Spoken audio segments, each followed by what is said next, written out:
नमस्ते, प्रणाम। मैं रूबी कुशवाहा स्वागत करती हूँ अपने YouTube चैनल पे। आज मैं एक बहुत प्यारा सा हरितालिका तीज का व्रत का गीत गाने जा रही हूँ। आप लोग को जैसा भी लगेगा कमेंट बॉक्स में ज़रूर बताइएगा, और हमारा ये गीत अच्छा लगे तो ज़्यादा से ज़्यादा शेयर कीजिएगा। चैनल पे जो न्यू है प्लीज़ चैनल को सब्सक्राइब कर लीजिएगा।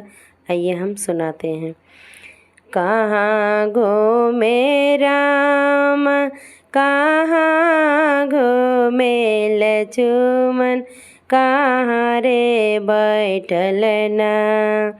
कहाँ घूमे राम, कहाँ घूमे लक्ष्मण, कहाँ रे बैठल ना।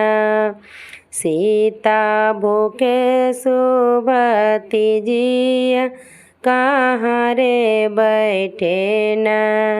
सीता भूखे सुभती जिया, कहाँ रे बैठे ना।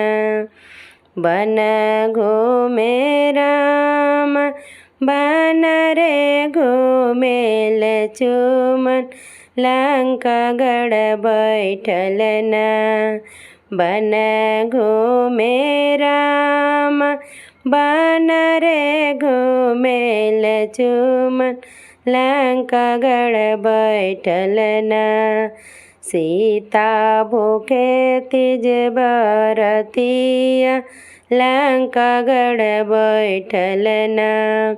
सीता भूखे तिज बरतिया, लंका गढ़ बैठल ना।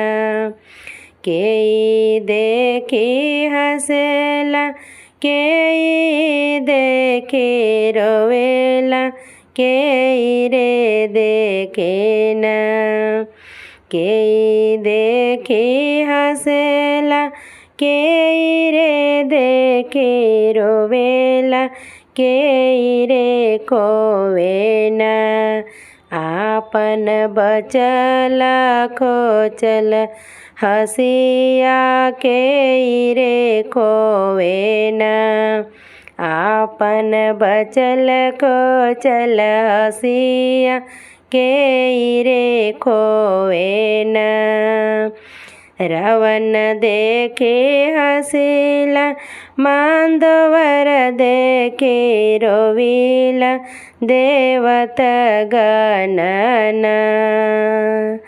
रावण देखी हंसिला, मांधवर देखे रोवेले, देवत गणना। होई बचल खोचल हसिया, देवत गणना। होई बचल खोचल हसिया, देवत गणना। का तू देवत गण खोवायापन मोतिया, सीता के गणना। का तू देवत गण खोवायापन मोतिया, सीता के गणना। कहाँ घूमे राम, कहाँ घूमे लक्ष्मण, कहाँ रे घूमे ना।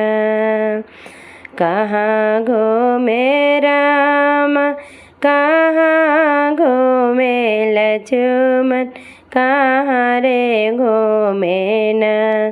सीता भूखे सुभजितिया, कहाँ रे बैठे ना। सीता भूखे सुभजितिया, कहाँ रे बैठे ना। हर हर महादेव। धन्यवाद।